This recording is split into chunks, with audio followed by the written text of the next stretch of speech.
Second question. Do the roles and relationships of animals with human beings deeply connect us further? Yes, of course, sir, of course. Yes. Because the animals are very pure. They are already connected with the higher source of the divine. So we can learn so much from them. The animal does not have to be large. It could be an ant, which is noted scientifically for his intelligence, or a rabbit. Rabbit is also a powerhouse of love, almost next to the whales, yes, for example. Or even a chicken. You may be surprised. There was a Finnish painter, who told us that when he was feeling down because his day didn't go well, the chickens in his backyard came and sat in front of him.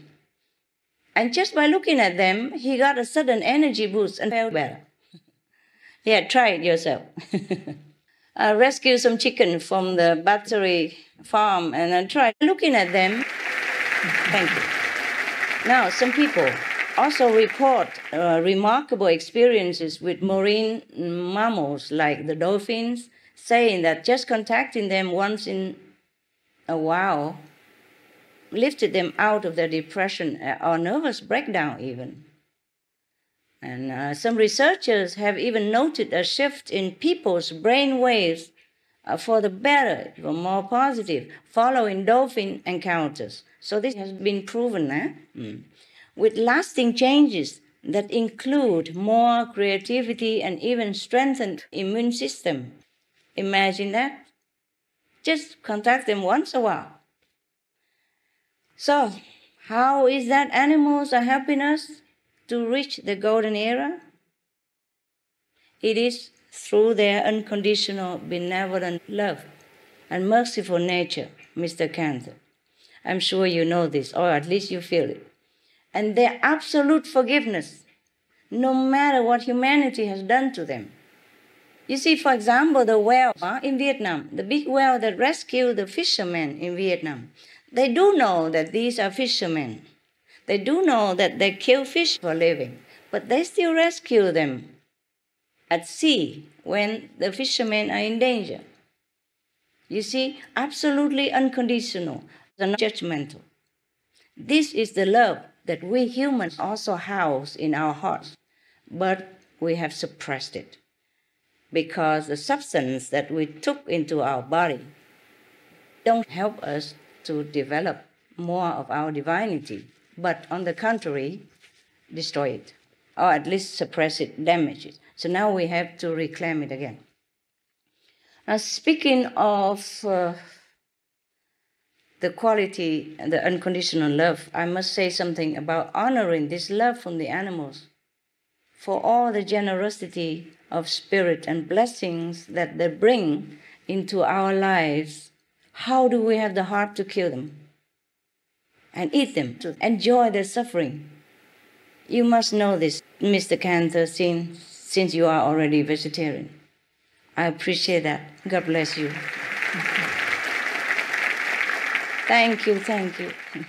For anyone who is not yet vegan or who has not understood why, please inform yourself of the unimaginable, utterly cruel and utmost inhumane treatment involved in meat and dairy production or fishing even, as well as lab experiments or the animal fur industry. If we really connect with the animals, or if we really don't shut down our innate feeling, we will also feel their suffering, which is caused almost exclusively by humans.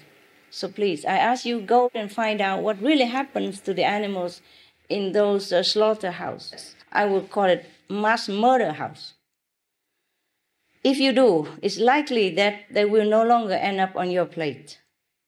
The unimaginable, horrendous treatment of the babies, baby cows even, baby seals, baby chicks, will make you shudder with horror. Even the egg industry has blood on its hands. If you would like more information, there are programs on Supreme Master TV at www.suprememastertv.com/stop animal cruelty. as well as other information concerning humans, animals, and saving our planet, etc., we don't like to think of ourselves as cruel, much less brutal, especially for something like a hamburger or a piece of bacon. But these are the facts. Animals are utterly cruelly mistreated day in and day out to feed the very industry that supplies all the meat consumed by humans. In news just a few days ago, an undercover video sponsored by the Humane Society of the United States recorded the treatment of baby calves, some barely a few days old. As these animals were being led to their murder, many of them were so weakened by the bad treatment and the condition they live in that they could not walk or they were too young to walk. They were kicked, beaten repeatedly while laying down, and there were dosed with water to increase the pain of electrical shock, and even skinned alive. Can you imagine that we do these things?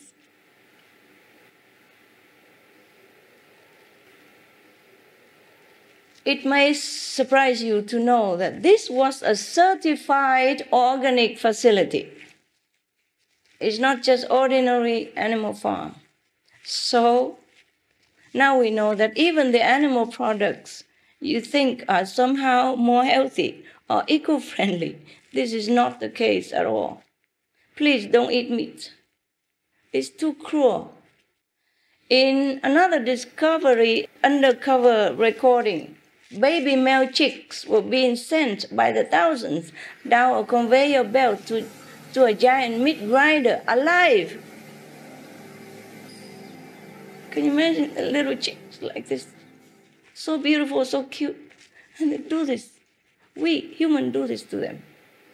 In this factory alone, over 150,000 of the tiny baby chicks are ground up alive every day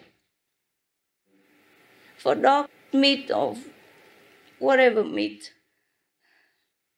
All because the male chicks cannot lay eggs, so don't make profit for the industry, so they grind them alive. Can you imagine? If anyone does not believe in hell, please go and see these places. Then you will know hell exists right here on our planet. These factories also supply the so-called free-range eggs. Some people think that eggs do not require the loss of life, but they do, very much so. And then there are the horrifying conditions of the pigs, which are extremely clean animals, by the way, scientifically proven. But these intelligent, sensitive beings are locked in crates so small they can't even turn around all their miserable life. But the worst is their actual death process. You see, oh God, I have to tell you, but it's heart-wrenching. First, the pigs are stunned, often unsuccessfully, so leaving them still conscious when they are hung by the feet and cut open with a knife. In fact, they are still alive when they are next put into a vat of boiling water, with videos that have shown them still twisting in pain. Imagine if it's us. Imagine if it's our loved ones. Imagine if it is human. All this for a piece of meat, dead flesh, that often causes even more diseases to humans. Not like it even helps us in any way. Is it really worth it? Tell me, please. Is it worth it? It's not. It's not. You're right. How can we degrade ourselves into such an inhumane, heartless state of being by supporting these cruel, heart-wrenching practices? I ask myself, how can we justify causing that much suffering to another being when the alternative is so easy, affordable, and at hand, and healthy? I hope it is clear that the best and really the only way is to be vegan. This lifts the immense burden of suffering and murdering the innocence from our hearts. It can enhance our connection with animals also. The human caregivers at a New Zealand animal sanctuary say that the naturally vegetarian donkeys, they're vegetarian, yes. And there, they make friends with vegetarian human visitors faster than with the meat eaters, because they feel safer without the smell of meat. So the animals, they do know. My dogs, for example, my dogs. I have even a Rottweiler. You know Rottweiler reputation, right? Yeah, okay. Whenever I took him to our group meditation places, you can see it on video also. I'm not making up story to glorify my dog. His name is Goody. When I adopted him, I say, Goody, your race is a Rottweiler. And I heard that you don't have good reputation as a race of dogs. So I name you Goody, and you're going to be a very good dog so that you can redeem the reputation of a Rottweiler race. It's okay, huh? So I name him Goody, and he's very good ever since. Whenever I bring him to our group meditation, you know our group is all vegan, and meditation and all that. Supposed to be good, no killing, no drinking, no gambling, no for adultery, no stealing, no lying, yeah? You know that. So whenever he goes into this group of people, no matter thousands or hundreds, he run around them, licking them all over and asking them to hold his hand or hug him or jump on them, whatever. He does that to numerous of people, whoever. Men, women, children, and old and young alike. Because he feels good, safe there, I reckon. Now, you don't have to be an animal communicator to see this, that he feels good within our group. Now, when I took him out, sometimes in a restaurant, which is a non-vegan restaurant, it's difficult to find always in my travels a vegan restaurant, but I go in there to eat vegan. And I sometimes encourage my people to go into a non-vegan restaurant to eat vegan food, to remind them to keep cooking more and more vegan for more people. Because vegan restaurant, they already know. So I go often into a non-vegan restaurant if I have to go out. Then sometimes I bring my dog, whatever dog I bring. Okay, now we talk about Rottweiler. We talk about that race. Yeah, he's been so good with hundreds or thousands of my association members whenever he's among them. But I brought him out just into a non-vegan restaurant, and the owner of the restaurant, because he knew me, he came and talked to me. He just came and just like 2 meters near me only. He jumped right in the middle between me and the owner of the restaurant. The owner is still alive, eh? If you want, I can ask him. He jumped right in the middle and sat up straight and looked at him and growled at him already.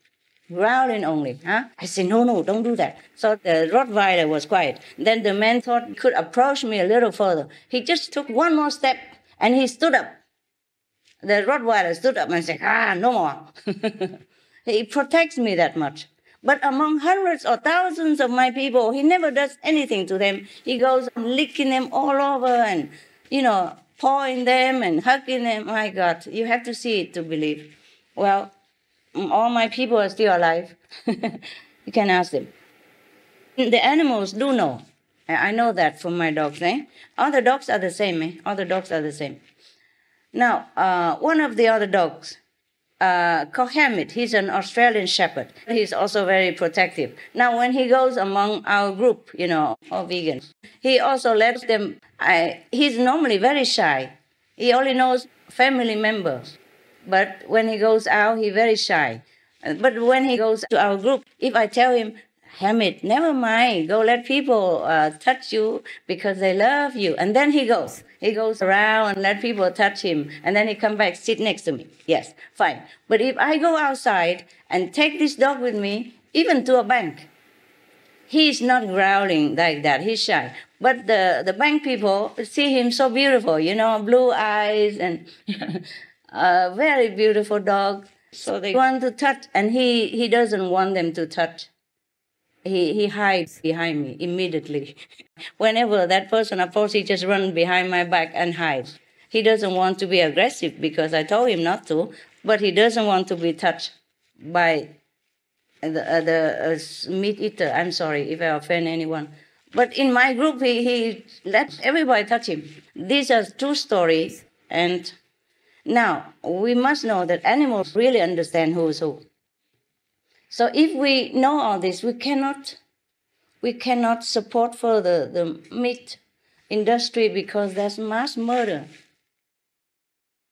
In our society, we only kill someone when he has done something wrong. And nowadays, many countries already abolish death penalty. And even if a death sentenced prisoner, they have their own cell and they have clean food, clean water. They're not treated the way we treat our animal friends. This is really not humane at all. Please stop all this. Please tell everybody else to stop all this. Thank you so much. Thank you.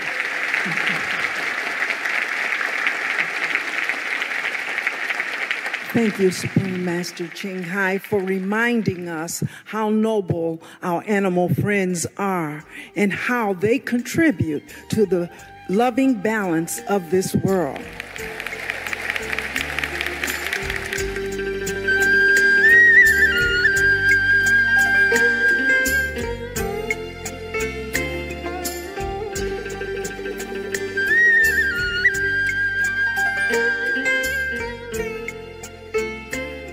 Ching Hai is a very humanitarian woman. She's very accomplished.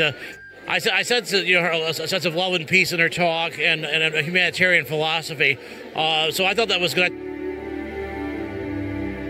So what are you going to take away from today? More awareness about how to help the environment and how to eat healthier. So just a wonderful event to be more aware of the environment. And did any of the speakers make a particularly big impression on you, or what really made an impression? The master, Supreme Master, she, the way she spoke was really elegant, and she seemed to accomplish a lot with, her prestige and humanitarian-like works and everything that she's involved with. And what was your impression of her? Definitely with Supreme Master, her presence, seeing her just so calm, and I don't know, just her presence was wonderful, to be around and just welcoming and peaceful. I'll definitely go to the website and see how I can make a change in my my diet, because the food was delicious, and I'm interested in being a vegetarian and stuff.